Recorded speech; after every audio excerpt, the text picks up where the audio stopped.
আপনার জীবনের যে কোনো ইচ্ছা পূরণ করতে প্রতিদিন জপ করুন ভোলেনাথের রুদ্র মন্ত্র।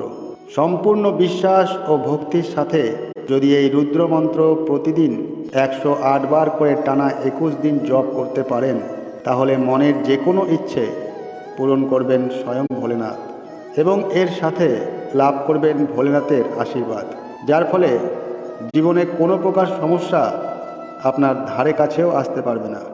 সময়ের অভাবে যদি এই মন্ত্রটি জপ করতে নাও পারেন, দিনের যে কোনো সময়ে এই মন্ত্রটি চালিয়ে যদি কানে শ্রবণ করেন, তাতেও এই মন্ত্রের সম্পূর্ণ লাভ পাবেন। তবে যখনই মন্ত্রটি শ্রবণ করবেন, বাবার প্রতি সম্পূর্ণ বিশ্বাস ও ভক্তি রেখে মন্ত্রটি শ্রবণ করবেন। শুরু করছি ভোলেনাথের রুদ্র মন্ত্র। ওম নমো ভগবতে রুদ্রায়। আপনার জীবনের যে কোনো ইচ্ছা পূরণ করতে